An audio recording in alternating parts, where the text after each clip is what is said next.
Takut, sebab kau besertaku. Ku tidak bimbang, sebab Engkau Allahku. Engkau meneguhkanku, bahkan menolongku. Kau batu karangku, Yesus Tuhan. Yesus memegangku dengan tangan kananmu. Yesus memberiku kemenangan. Yesus memegangku dengan tangan kananmu.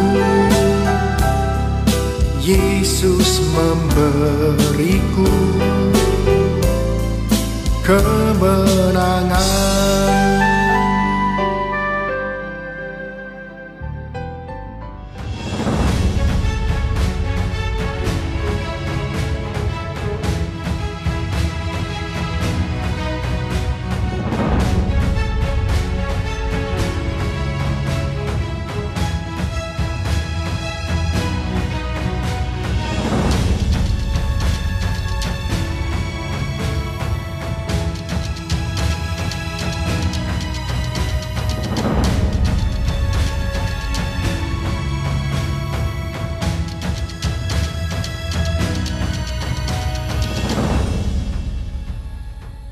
Shalom warga kerajaan, selamat pagi, selamat hari Minggu. Apa kabar saudara pada hari ini? Kita bersyukur hari ini kita bisa kembali beribadah bersama-sama dan kita bisa menikmati kehadiran Tuhan dan lawatan Tuhan di rumah kita masing-masing. Saya menyambut Bapak Ibu Saudara yang baru pertama kali beribadah bersama-sama dengan kami GBI Rock Malaysia lewat ibadah online ini. Dan sebelum kita mulai ibadah, mari sama-sama kita buka hati kita ikut menyanyi bersama-sama, kita ikut menyembah Tuhan bersama-sama, supaya setiap kita pagi hari ini mengalami lawatan Tuhan. Dan bagi Bapak Ibu Saudara yang ingin memberikan persembahan, baik itu persembahan umum, persembahan persepuluhan, ucapan syukur, dan persembahan-persembahan yang lainnya, saudara bisa memberikan persembahan melalui akun gereja kita yang ada di layar saudara pada saat ini. Dan pagi hari ini sebelum kita mulai beribadah, mari sama-sama kita berdoa. Kami mengucap syukur Tuhan buat hari ini. Terima kasih kami ada di minggu yang terakhir di bulan Mei. Kami percaya anugerah Tuhan yang besar terus ada dalam kehidupan kami. Dan hari ini juga Tuhan kami akan merayakan bagaimana Roh Kudus dicurahkan dalam kehidupan kami. Mari Engkau melawat setiap umat-Mu dimanapun kami berada. Kami yang menyaksikan ibadah online ini dari rumah kami, dari kamar kami, bersama-sama dengan keluarga kami. Mari Roh Kudus Engkau melawat setiap kami. Ubahkan kehidupan kami Tuhan, biar kami mengalami perjumpaan dengan Engkau. Kami percaya lawatan Tuhan tidak bisa dibatasi dengan ruang dan waktu. Oleh sebab itu mari Engkau hadir dan Engkau bertahta di atas setiap pujian dan penyembahan kami pagi hari ini. Engkau memberkati setiap taburan yang kami berikan Tuhan, yang diberikan oleh umat-Mu melalui transfer ke rekening gereja. Engkau memberkati setiap benih yang kami tabur Tuhan. Hamba berdoa melepaskan berkat buat umat-Mu dimanapun kami berada. Semua yang kami kerjakan dengan kedua tangan kami diberkati Tuhan. Dijadikan berhasil semua yang kami laksanakan, semua yang kami kerjakan. Engkau memberkati setiap kepala rumah tangga Tuhan yang bekerja, setiap anggota dalam keluarga kami yang bekerja. Tuhan Engkau menyertai kami dengan keberhasilan. Terima kasih Tuhan, daripada mula datang berkat kami, daripada mula datang benih untuk kami tabur Tuhan, dan Engkau yang memberi pertumbuhan pelipat gandaan buat setiap kami. Terima kasih, datanglah kerajaan-Mu dan jadilah kehendak-Mu dalam hidup kami seperti di sorga. Di dalam nama Yesus kami berdoa pagi hari ini. Haleluya. Amin. Selamat mengikuti ibadah pada pagi hari ini. Tuhan Yesus memberkati. Shalom warga kerajaan, satu seri selama 1 bulan ini saya sampaikan pada saudara. The power of vision, the power of agreement, the power of promise of God, the power of sanctification, the power of planning. Sekarang saya mau sampaikan the power of surrender. Aneh sekali ya, kuasa di dalam menyerah. Banyak orang berkata saya ini pasrah. Salah, pasrah itu lain dengan menyerah. Menyerah pada siapa? Bukan menyerah pada keadaan. Dalam Yosua pasal kelima ayat 13 dan selanjutnya. Khususnya pada waktu itu dia melihat seorang dengan pedang terhunus di tangannya. Dan sebagai seorang jenderal dia tanya, engkau kawan atau lawan? Saya kira karunia yang paling dibutuhkan sekarang ini kita harus tahu ini Tuhan atau iblis. Kita harus punya gift of discernment. Kita harus punya karunia membedakan roh. Dan harus tanya engkau kawan atau lawan. Dan Panglima Bala Tentara Tuhan itu bukan Mikael. Dia adalah Kristofani, penampakan Kristus dalam perjanjian lama. Dia berkata aku bukan kawanmu. Engkau tidak sederajat dengan aku. Aku bukan lawanmu. Tapi akulah panglima bala tentara Tuhan. Now I come. Tuhan berjanji menyertai. Tuhan berjanji tidak meninggalkan. Dan Tuhan berjanji yaitu akan selalu tidak pernah membiarkan. Luar biasa bukan? Dan dia benar-benar datang. Kemenangan Israel atas Mesir, atas Amori, atas Jericho, atas Amalek. Bukan karena kekuatannya sendiri. Tetapi karena disertai Tuhan. Benarlah Musa mengatakan, Tuhan kalau engkau tidak berserta kami, jangan suruh kami pergi. Dan saat itu, bukalah kasut dari kakimu. Sebab tempat ini kudus.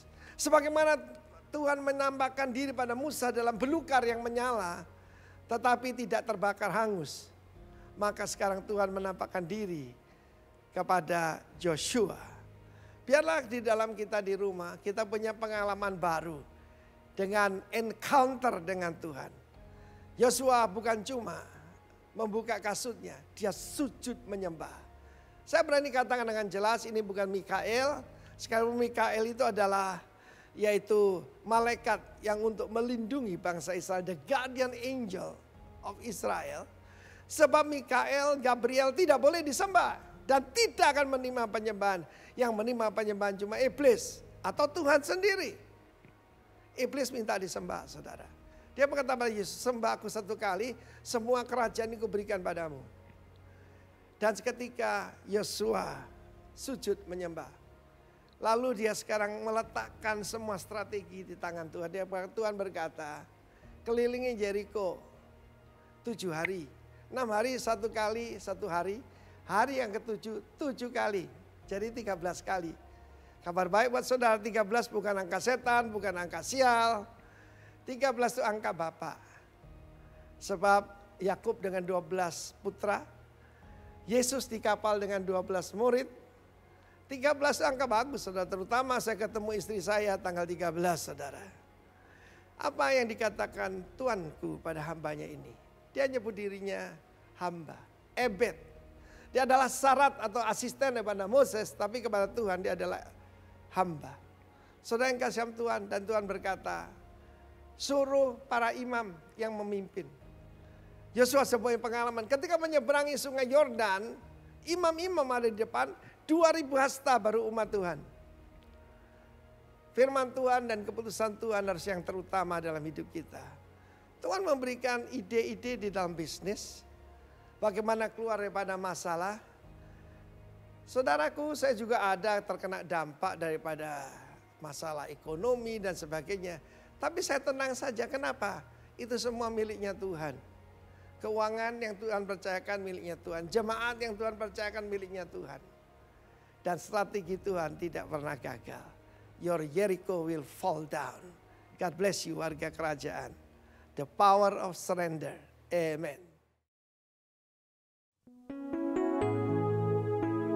Makasih Tuhan. Makasih Tuhan Yesus. Pagi hari ini kami datang di hadapan-Mu. Kami membuka hati di hadapan-Mu pagi hari ini untuk menyembah Engkau Tuhan. Mari datanglah kerajaan-Mu dan jadilah kehendak-Mu di bumi ini seperti di sorga, dalam hidup kami seperti di sorga. Pagi hari ini kami mau katakan, Yesus, Engkau sungguh baik buat kami. Makasih Tuhan. Yesus, Kau sungguh baik. Yesus, nama-Mu indah. Yesus, ku cinta Kau selalu.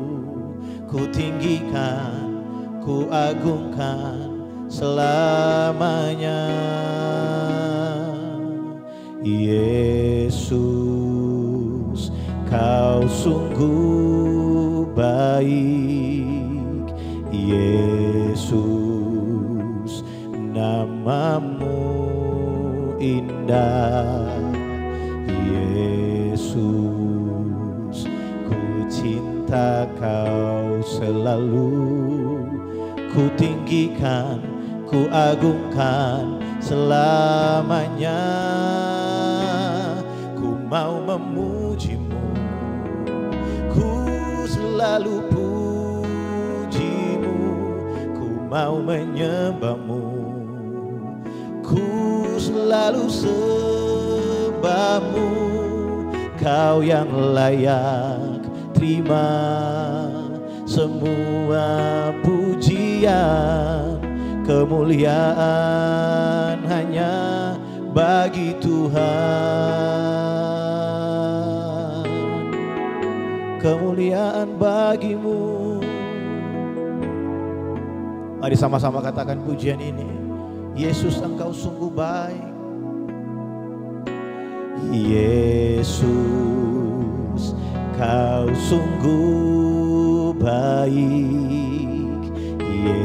Yesus, nama-Mu indah.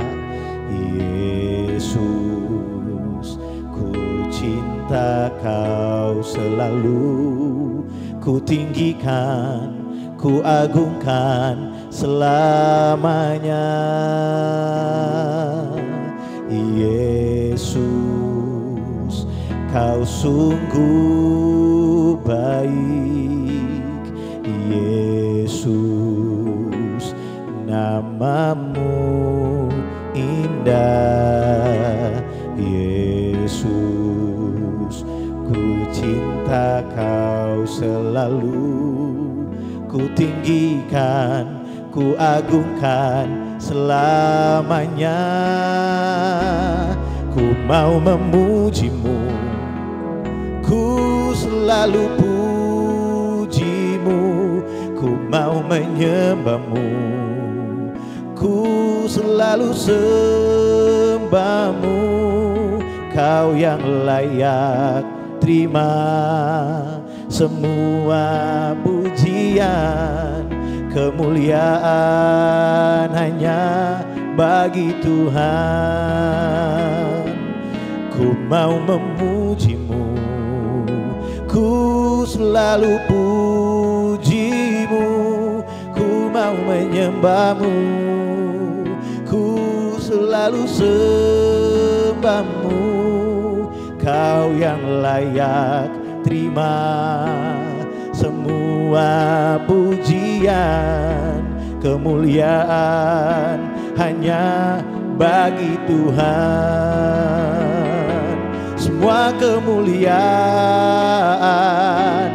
dan keagungan tertuju padamu, Tuhan dan Rajaku. Segenap jiwa dan nafasku menyembah Yesus yang hidup. Semua kemuliaan dan keagungan tertuju padamu, Tuhan dan Rajaku. Segenap jiwa dan nafasku menyembah Yesus yang hidup. Mari kita angkat tangan sama-sama di hadapan Tuhan pagi hari ini. Ku mau memuji-Mu, ku selalu puji-Mu, ku mau menyembah-Mu, ku selalu sembah-Mu. Kau yang layak terima semua pujian, kemuliaan hanya bagi Tuhan. Ku mau memuji-Mu, ku selalu puji-Mu, ku mau menyembah-Mu, ku selalu sembah-Mu. Kau yang layak terima semua pujian, kemuliaan hanya bagi Tuhan. Ku mau memuji-Mu, ku selalu puji-Mu, ku mau menyembah-Mu, ku selalu sembah-Mu. Kau yang layak terima semua pujian, kemuliaan hanya bagi Tuhan. Mari sama-sama katakan pujian ini. Ku mau memuji-Mu, ku selalu puji-Mu, ku mau menyembah-Mu, ku selalu sembah-Mu. Kau yang layak terima semua pujian, kemuliaan hanya bagi Tuhan.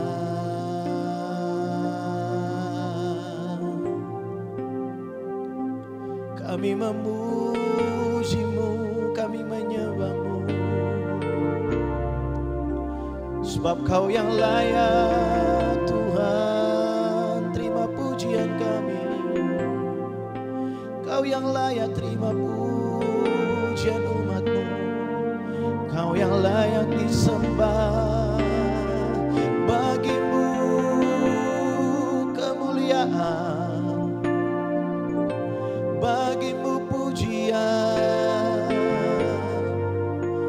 Oh, biar setiap kita datang pagi hari ini di hadapan Tuhan dengan ucapan syukur.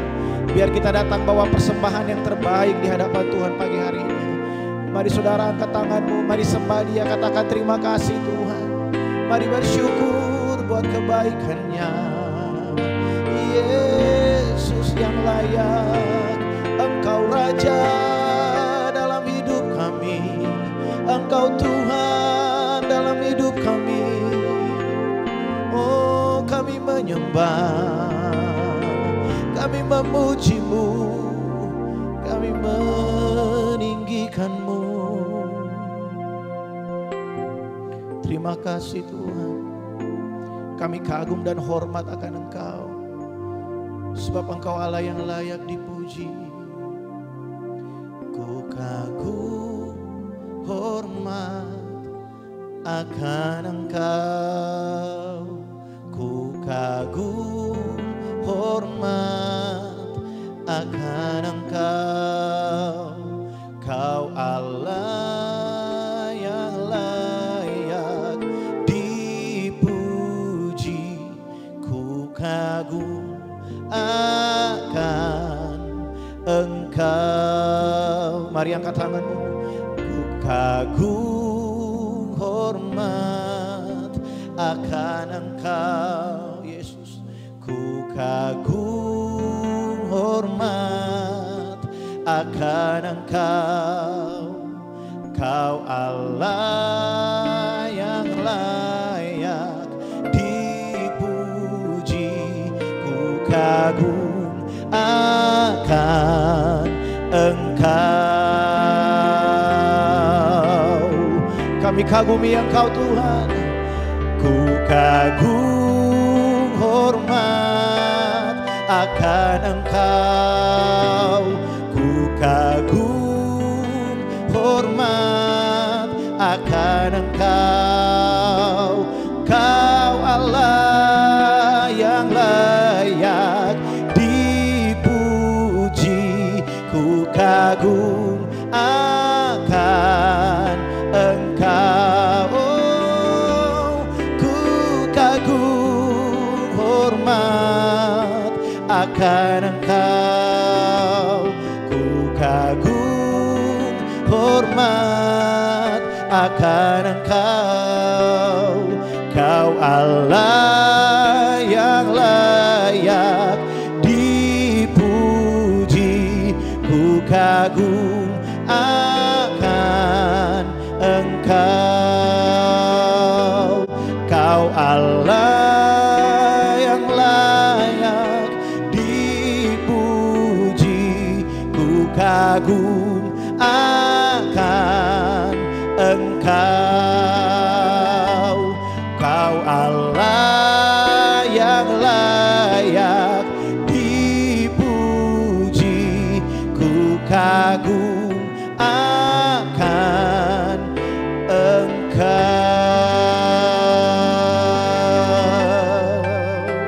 Terima kasih.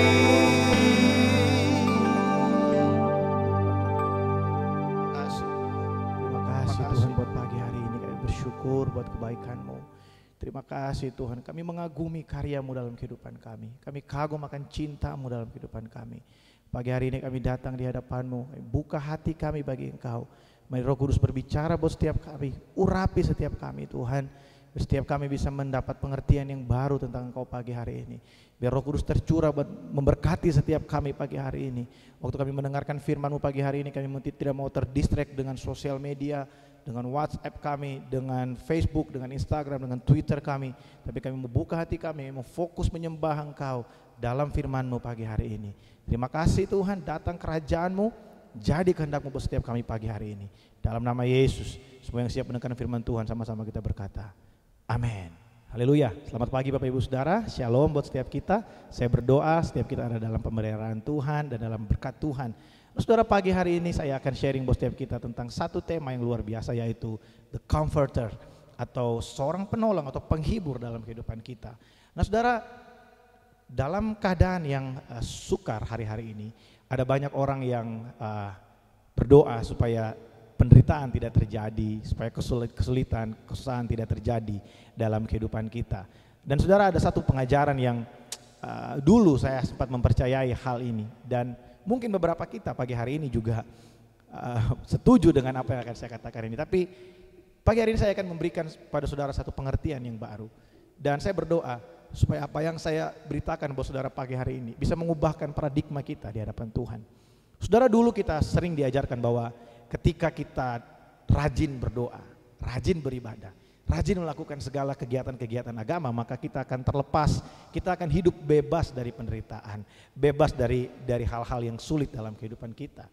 Tapi sebenarnya saudara, pengajaran ini adalah pengajaran yang tidak bertanggung jawab, pengajaran yang tidak alkitabiah, karena kalau saudara lihat dalam Alkitab, semua nabi dalam perjanjian lama, mereka menghadapi struggle yang luar biasa dalam pengeringan mereka kepada Tuhan. Mereka menghadapi banyak hal yang sukar dalam pengeringan mereka kepada Tuhan. Kita bisa baca dalam perjanjian lama, mulai dari Nuh, bagaimana dia berhadapan dengan kesulitan di dalam zamannya dia, sampai kepada kehidupan Raja Daud, Salomo, dan para raja-raja pada saat itu. Dan tidak berhenti di situ, kita juga melihat bagaimana para rasul-rasul, mereka juga mengalami penderitaan yang luar biasa pada saat itu. Bahkan para rasul sampai kehilangan nyawa mereka karena pengiringan kepada Tuhan. Apakah mereka tidak dekat dengan Tuhan? Mereka sangat dekat dengan Tuhan. Mereka mengenali Yesus secara pribadi. Tapi hal itu bukanlah satu jaminan bahwa kita terlepas dari kesulitan, dari penderitaan hidup. Nah, saudara, yang benar adalah hubungan kita dengan Tuhan, relationship kita dengan Tuhan, koinonia kita dengan Tuhan, itu akan membuat kita bertahan, itu akan membuat kita ada dalam keadaan yang tenang di tengah-tengah situasi yang sulit, di tengah-tengah situasi sangat tidak baik buat kita di tengah-tengah penderitaan kita. Ketika kita benar-benar menyadari bahwa Tuhan ada bersama dengan kita, Tuhan tinggal bersama dengan kita, maka kita akan bisa melewati semua itu dengan satu sikap yang luar biasa berbeda dari orang-orang dunia. Nah saudara, Yesus itu memberikan pengertian buat setiap kita bahwa di tengah-tengah masa yang sukar, kita tinggal di dunia yang sudah jatuh ke dalam dosa. Kita sudah tinggal di dunia yang hari-hari ini semua manusia telah berbuat dosa dan telah kehilangan kemuliaan Allah. Kita tinggal di tengah-tengah orang yang berdosa, bahkan saya dan saudara pun adalah orang yang berdosa. Bagaimana mungkin kita mengharapkan sesuatu yang sempurna, sesuatu yang baik di tengah-tengah dunia yang sudah jatuh ke dalam dosa? Tapi puji Tuhan, Raja Daud berkata, sekalipun aku berjalan dalam lembah yang kelam, aku tidak takut bahaya, sebab Engkau besertaku. Sebab Tuhan beserta dengan saya dan saudara yang percaya, katakan amin. Nah saudara, hari ini kita merayakan hari pencurahan Roh Kudus. Dan dalam Yohanes pasal yang ke-16 ayat yang ke-33, saya akan membacakan buat setiap kita dari terjemahan firman Allah yang hidup. Di sana dikatakan seperti ini, aku telah memberitahukan kepada kalian segala hal ini agar kalian mendapat sejahtera di dalam hati dan pikiran. Di dalam dunia ini kalian akan mengalami banyak penderitaan dan kesusahan, tetapi bergembiralah karena aku telah mengalahkan dunia. Nah Yesus berkata di situ bahwa di dalam dunia ini kamu pasti akan mengalami banyak penderitaan dan kesulitan. Baik itu kesulitan finansial, baik itu kesulitan sakit penyakit. Nah saudara tahu bahwa sakit penyakit itu terjadi sebagai akibat dari kejatuhan manusia ke dalam dosa. Tuhan menciptakan manusia serupa dan segambar dengan Dia. Tuhan menciptakan Adam dengan tangannya Tuhan sendiri. Dan pada saat itu tidak ada sakit penyakit. Umur manusia sebelum jatuh ke dalam dosa, itu sebenarnya manusia bisa hidup selamanya saudara. Tapi karena manusia jatuh ke dalam dosa, manusia kehilangan gambar Allah yang sempurna, sehingga akhirnya manusia memiliki keterbatasan. Kita melihat bahwa setelah zaman itu saudara, manusia bisa mengalami kematian. Manusia bahkan sampai hari ini kita melihat bahwa umur manusia itu semakin singkat saudara ya. Sangat jarang kita bertemu dengan orang yang usianya di atas 100 tahun pada hari-hari ini. Kalau saudara baca di perjanjian lama, manusia hidup itu bisa 350 tahun. Mereka hidup dengan umur yang sangat panjang saudara ya. Tapi hari-hari ini manusia kehilangan banyak hal, manusia punya keterbatasan. Ada banyak sakit penyakit yang bisa datang kepada manusia. Padahal saudara, dalam proses penciptaan setelah manusia diciptakan, Tuhan berfirman supaya manusia bisa berkuasa atas bumi ini. Berarti Tuhan berfirman supaya manusia bisa berkuasa atas sakit penyakit. Tidak ada sakit penyakit, tidak ada virus dan bakteri. Tapi hari ini kita melihat karena manusia jatuh dalam dosa, maka manusia hari ini berhadapan dengan berbagai macam kesulitan, termasuk diantaranya sakit penyakit. Dan hari ini kita ada di tengah-tengah pandemik virus corona. Dan saya percaya saudara, buat anak-anak Tuhan, sekalipun Tuhan izinkan kita mengalami penderitaan ini, tapi saya tahu bahwa ada maksud Tuhan yang luar biasa buat kita, untuk membuat kita semakin mengenal pribadinya. Amin saudara. Nah saudara, pagi hari ini saya akan sharing singkat saja buat setiap kita di hari ini. Saudara tahu bahwa Yesus sebelum dia ditangkap dan disalibkan saudara, dalam kitab Yohanes pasal yang ke-14, Yesus di sana berkata bahwa aku akan meminta kepada Bapa supaya Dia memberikan kepadamu penolong yang lain. Jikalau kamu mengasihi aku, kamu akan menuruti segala perintahku. Aku akan meminta kepada Bapa dan Ia akan memberikan kepadamu seorang penolong yang lain, supaya Ia menyertai kamu selama-lamanya, yaitu Roh kebenaran. Dunia tidak dapat menerima Dia sebab dunia tidak melihat Dia dan tidak mengenal Dia. Tetapi kamu mengenal Dia sebab Ia menyertai kamu dan akan diam di dalam kamu. Nah saudara lihat di situ, Yesus berkata, aku akan meminta kepada Bapa supaya Dia memberikan kepadamu penolong yang lain. Saudara, kata penolong di situ diterjemahkan dari kata parakletos. Saudara, kata parakletos ini digunakan beberapa kali dalam Alkitab dan diartikan sebagai, yang pertama sebagai comforter, sebagai penghibur atau penolong. Tapi yang kedua juga dia diartikan sebagai advokat. Ya, ini adalah bahasa hukum saudara. Roh Kudus itu juga adalah sebagai pembela kita. Dia adalah pembela kita. Dia yang memberikan kita pengertian tentang ketetapan Allah. Dan kita akan belajar pada pagi hari ini. Tapi dalam 1 Yohanes 2 ayat yang pertama, kata parakletos diartikan juga sebagai perantara. Mari kita lihat 1 Yohanes pasal yang kedua ayat yang pertama. Anak-anakku, hal-hal ini kutuliskan kepada kamu supaya kamu jangan berbuat dosa. Namun jika seorang berbuat dosa, kita mempunyai seorang pengantara. Pengantara di situ dalam bahasa aslinya menggunakan kata parakletos. Kita mempunyai seorang pengantara kepada Bapa, yaitu Yesus Kristus yang adil. Nah saudara, kita bersyukur bahwa Roh Kudus yang diberikan buat saya dan saudara, dia bukan hanya penghibur kita, dia bukan hanya pembela kita, tapi dia juga adalah seorang perantara antara kita dengan Bapa di sorga. Nah, saudara, saya akan jelaskan kepada saudara pada pagi hari ini bahwa Roh Kudus itu, waktu Tuhan menjanjikan Roh Kudus, bahwa waktu Yesus naik ke sorga, saudara akan baca, kita lihat sama-sama dalam Yohanes pasal yang ke-16, saya akan sharing dari ayat yang pertama sampai dengan ayat yang ke-15 pada pagi hari ini. Saudara, waktu Yesus dia terangkat ke sorga, Yesus bilang begini, adalah lebih baik apabila aku pergi ke sana. Sebab kalau aku tidak pergi ke sana, maka Roh Kudus itu tidak akan dicurahkan buat kamu. Nah hari ini kita bersyukur karena kita sudah merayakan kenaikan Yesus. Nah hari ini kita merayakan dia mencurahkan Roh Kudus buat setiap kita. Beberapa hal yang ingin saya bagi buat setiap kita pada pagi hari ini, saudara. Dari ayat yang pertama sampai dengan ayat yang keempat, bagian pertama di sana dikatakan, semuanya ini kutuliskan kepadamu supaya kamu jangan kecewa dan menolak aku. Kamu akan dikucilkan, bahkan akan datang saatnya bahwa setiap orang yang membunuh kamu akan menyangka bahwa ia berbuat bakti kepada Allah. Mereka akan berbuat demikian karena mereka tidak mengenal baik Bapa maupun aku. Perhatikan ayat yang keempat bagian A. Tetapi semuanya ini kukatakan kepadamu supaya apabila datang saatnya, kamu ingat bahwa aku telah mengatakannya kepadamu. Nah saudara, apa yang terjadi hari-hari ini? Bagaimana ada banyak orang yang menyangka bahwa ketika mereka membunuh orang percaya, mereka membinasakan orang percaya, mereka sedang melakukan amal ibadah. Itu sudah Yesus katakan 2000 tahun yang lalu. Sehingga kalau hari ini kita mengalami penderitaan di bumi, jangan kita kecewa dan meninggalkan Tuhan. Sebab Tuhan telah memperingatkan kita. Tapi kabar baik buat saya dan saudara, setelah Yesus memberitakan hal itu, Yesus memberikan ini buat setiap kita. Perhatikan ayat 4 bagian B. Hal ini tidak kukatakan kepadamu dari semula, karena selama ini aku masih bersama-sama dengan kamu. Jadi Yesus bilang kepada murid-muridnya, dia memang tidak beritahu sejak awal waktu mereka ketemu. Karena waktu itu Yesus secara fisik masih bersama-sama dengan murid-muridnya. Tapi setelah itu Yesus akan pergi. Kita lihat ayat yang ke-5, Yesus berkata, tetapi sekarang aku pergi kepada dia yang telah mengutus aku. Maksudnya dia pergi kepada Bapa. Dan tiada seorang pun di antara kamu yang bertanya kepadaku, kemana engkau pergi. Tetapi karena aku mengatakan hal itu kepadamu, sebab itu hatimu berduka cita. Perhatikan ayat yang ke-7. Namun benar yang kau katakan ini kepadamu adalah lebih berguna bagi kamu jika aku pergi. Sebab jikalau aku tidak pergi, penghibur, Parakletos, itu tidak akan datang kepada kamu. Tetapi jika aku pergi, aku akan mengutus dia kepadamu. Jadi Yesus berkata, dia pergi ke sorga. Kalau saudara baca di pasal yang ke-14, dia bilang, aku akan pergi ke sana menyiapkan tempat bagi kamu. Tapi bukan hanya untuk menyiapkan tempat bagi saya dan saudara. Yesus pergi ke sorga supaya dia mengutus Roh Kudus buat saya dan saudara pada hari ini. Amin saudara. Saudara, ini adalah kabar baik buat saya dan saudara bahwa Yesus pergi dan dia berjanji akan mengutus Roh Kudus buat setiap kita. Jadi pertanyaannya, penghibur itu, the comforter itu, advokat itu, intercessor itu, apa yang dia akan lakukan kepada kita?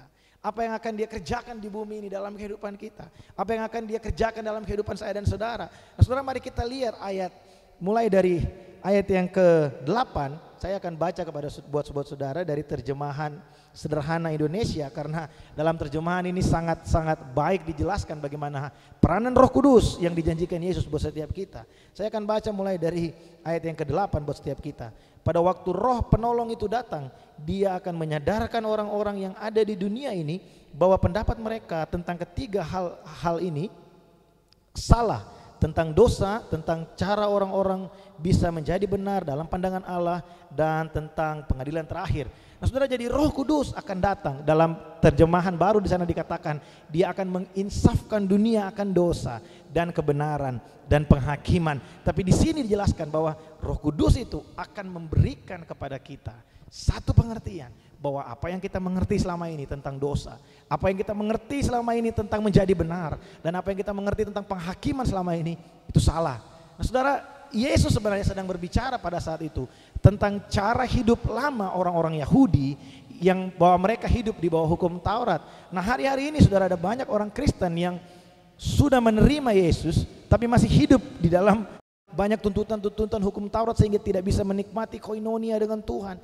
Kita dibatasi dengan banyak hal dalam kehidupan kita dan kita rasa dengan melakukan itu semua kita bisa berkenan di hadapan Allah. Nah, pagi hari ini saya akan sharing buat setiap kita. Yang pertama, Saudara, di ayat yang ke-9 tentang dosa, sebab Dia akan menyadarkan bahwa mereka berdosa kalau mereka tidak sungguh-sungguh percaya kepadaku. Jadi Roh Kudus akan memberikan kita satu pengertian yang baru tentang dosa. Nah, Saudara, dalam perjanjian lama, orang itu melakukan dosa ketika mereka melanggar hukum Taurat. Ketika mereka tidak hidup sesuai dengan peraturan-peraturan Musa pada saat itu. Dan untuk menebus dosa itu, Saudara, mereka harus mempersembahkan korban bakaran dan korban penebusan dosa. Saudara bisa lihat dalam kitab Bilangan, di sana dituliskan korban demi korban yang harus dipersembahkan untuk mendapatkan status benar di hadapan Allah. Tapi Yesus datang dengan satu pengajaran yang baru bahwa benar dan tidak benar di hadapan Allah itu, dosa atau tidak dosa itu bukan ditentukan dari pelanggaran akan hukum.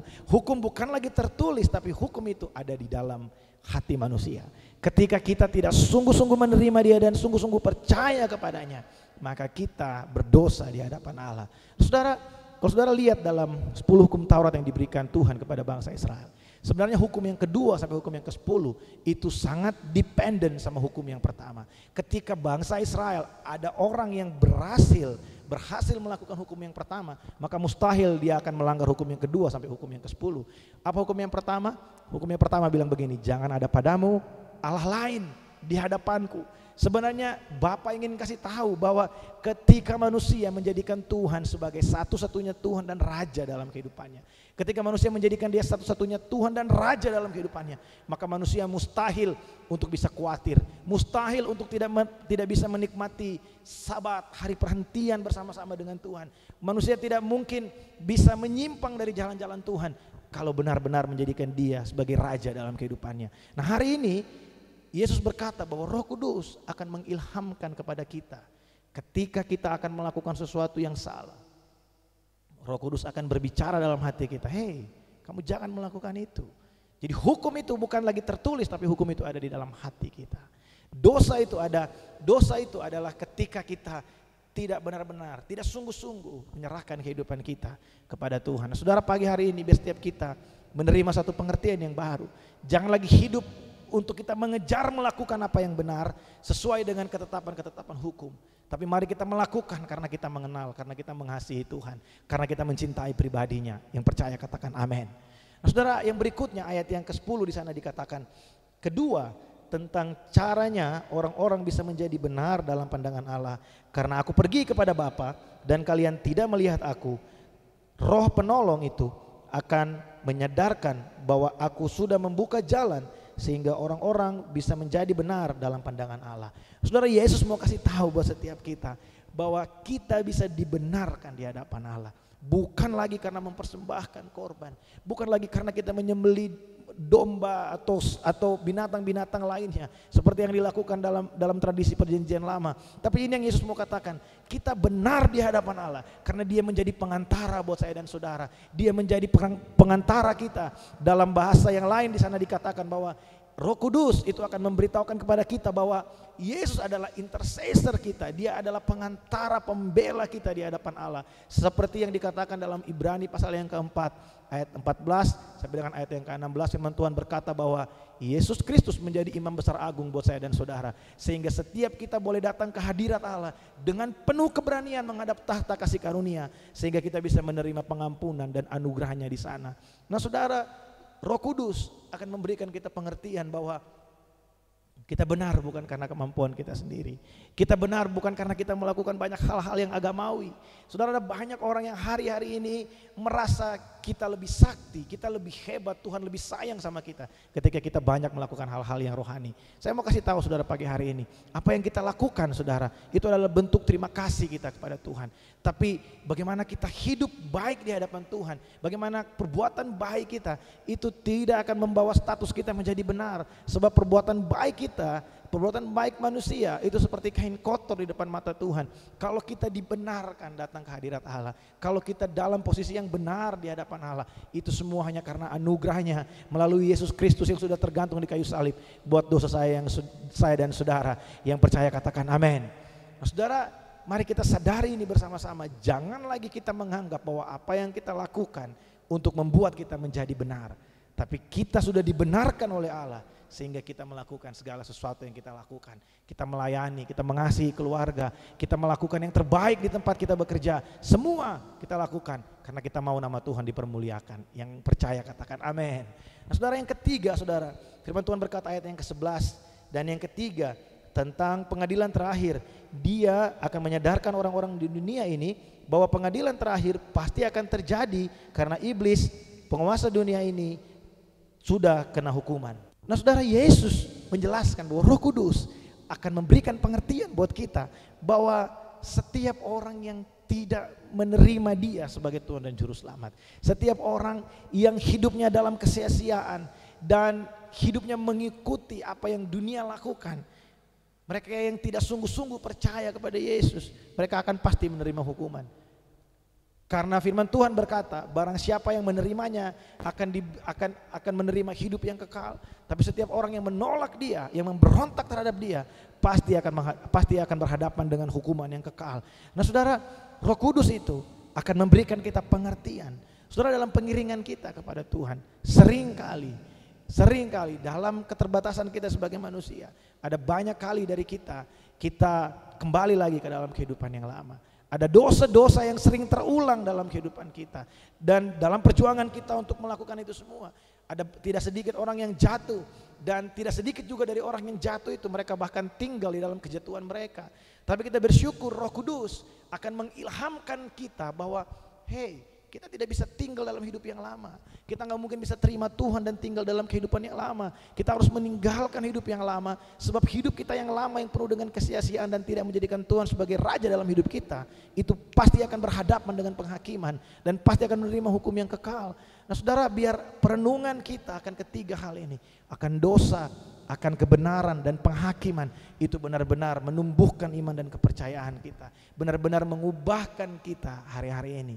Nah saudara, saya berdoa biar firman Tuhan ini bisa memberikan kita pengertian bahwa Roh Kudus datang untuk memberikan kita pengertian yang baru. Jangan hidup lagi dengan cara hidup yang lama. Jangan hidup lagi dengan cara hidup agamawi yang melakukan segala sesuatu karena hukum. Sebab kita menyembah Allah bukan karena kita terpaksa, tapi kita menyembah Allah sebagai suatu kerinduan karena kita mengenal pribadinya, karena kita mengenal siapa Tuhan itu. Kalau saudara baca dari ayat yang ke-12 sampai dengan ayat yang ke-15, Yesus berkata, ada banyak hal yang ingin aku katakan kepadamu, tapi saat ini engkau belum bisa menerimanya. Tapi kalau Roh Kudus datang kepadamu, Dia akan membawa kamu kepada semua kebenaran. Dia akan mengilhamkan kebenaran itu buat setiap kita. Nah saudara, ini ada satu kata yang penting buat kita di sini, bahwa kebenaran itu bukanlah sebuah benda, saudara. Kebenaran bukan objek untuk dipelajari, tapi kebenaran adalah pribadi yang harus kita kenali. Kebenaran adalah pribadi yang harus kita terus kenali dalam kehidupan kita. Mengenal Dia semakin hari semakin pribadi, semakin hari semakin intim dengan Tuhan. Saudara tahu bahwa waktu Yesus memberikan pengertian tentang perumpamaan seorang penabur, Yesus bilang, kepadamu diberikan karunia untuk bisa mengerti, untuk bisa memahami semua rahasia kebenaran kerajaan Allah. Saudara tahu kata mengerti di situ itu menggunakan kata ginosko. Ginosko itu punya pengertian adalah kita mengerti dengan keintiman, kita mengenal dalam keintiman. Seperti ini saudara, Adam ginosko terhadap Hawa sehingga lahirlah Kain dan Habel. Itu adalah arti dari ginosko. Kita bisa mengenal Allah dalam keintiman. Kita mengenal Allah secara pribadi. Itu yang membuat kita semakin hari semakin kuat di tengah-tengah masa yang sukar. Semakin hari semakin kita tertanam di dalam Tuhan karena kita mengenal siapa Dia. Kita mengenal pribadinya. Kita mengenal Yesus yang sudah menjadi pendamaian buat kita dengan Bapa. Kita mengenal pribadi yang sudah mati buat saya dan saudara. Dan hari ini Roh Kudus memberikan kita ilham, memberikan kita pengertian bahwa kita gak mungkin bisa benar dengan kemampuan kita. Kita gak mungkin bisa melakukan segala sesuatu dengan kemampuan kita, tapi hanya dengan pengenalan akan Tuhan. Semakin kita mengenal pribadinya, maka kita akan semakin serupa dan segambar dengan Dia. Yang percaya katakan amin. Nah saudara, biar firman Tuhan pagi hari ini memberkati setiap kita. Firman Tuhan berkata bahwa di tengah-tengah dunia kita akan menghadapi banyak kesulitan, tetapi oleh Yesus Kristus Dia sudah mengalahkan dunia buat saya dan saudara. Sebab itu kuatkan dan teguhkanlah hatimu. Janganlah tawar hati, sebab Tuhan ada bersama-sama dengan kita. Mari pagi hari ini buka hatimu buat Tuhan, saudara. Saudara, tahukah engkau bahwa Roh Kudus itu, Holy Spirit, itu adalah unlimited Jesus. Dia adalah Yesus yang tidak terbatas. Yesus yang ada 2000 tahun yang lalu di bumi.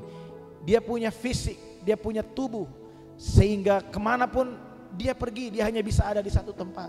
Makanya Yesus berkata, adalah lebih berguna kalau aku pergi kepada Bapa. Sebab kalau aku tidak pergi kepada Bapa, maka penolong yang lain itu tidak akan datang. Saudara, the unlimited Jesus, Holy Spirit itu ada di mana-mana. Dia tinggal di dalam hatimu. Dia ada di dalam hidupmu. Dia tinggal dalam hatimu, menguatkan engkau, membangkitkan kepercayaanmu. Dia menuntun engkau, dia mengasihi engkau, dia menyadarkan engkau bahwa engkau berharga di hadapan Allah. Allah begitu mengasihi engkau sehingga dia memberikan anaknya bagi engkau. Nah, pagi hari ini saudara, mari buka hatimu buat Roh Kudus. Biar Roh Kudus melawat kehidupan kita dimanapun kita berada pagi hari ini. Mari Roh Kudus, engkau melawat setiap kami. Oh, mari buka kedua tanganmu saudara pagi hari ini. Mari terima Roh Kudus pagi hari ini. Terima Roh Kudus pagi hari ini. Mari buka hati buat Tuhan. Mari buka hidupmu buat Roh Kudus pagi hari ini. Buat the unlimited Jesus. Mungkin ada hal-hal yang perlu engkau akui. Mungkin selama ini engkau hidup jauh dari Tuhan. Mungkin selama ini engkau meragukan kebaikan Tuhan. Mari terima Roh Kudus dalam nama Yesus. Dalam nama Yesus, mari terima Roh Kudus pagi hari ini. Di dalam nama Yesus. Engkau melihat setiap tangan yang terangkat Tuhan. Engkau melihat setiap hati yang terbuka Tuhan pagi hari ini. Biar setiap kami mendapat kekuatan yang baru. Setiap kami mendapatkan pengertian-pengertian yang baru dengan Engkau. Terima kasih Tuhan, terima kasih. Makasih Tuhan. Kami tahu Tuhan dalam setiap peristiwa, dalam setiap kejadian di kehidupan kami, ada rencana Tuhan membuat kami semakin mengenal pribadi-Mu. Terima kasih, kami bersyukur Tuhan Engkau baik buat kami. Terpujilah nama-Mu Tuhan, terpujilah nama-Mu, terpujilah nama-Mu. Mari angkat kedua tangan saudara pagi hari ini. Tuhan memberkati engkau dan melindungi engkau. Tuhan menghadapkan wajah-Mu dan memberikan engkau kasih karunia. Tuhan menyinari engkau dengan wajahnya dan memberikan engkau rahmat dan damai sejahtera. Pulanglah di tempatmu masing-masing. Pergilah ke tempatmu bekerja masing-masing. Dan terimalah berkat dan rahmat dari Allah Bapa, kasih dan cinta dari Tuhan Yesus, serta persekutuan yang manis dengan Allah Roh Kudus menyertai setiap kita mulai pagi hari ini sampai Maranatha. Tuhan sudah datang pada kali yang kedua. Semua yang menerima berkat ini sama-sama kita berkata amin. Selamat hari Minggu, Tuhan Yesus memberkati.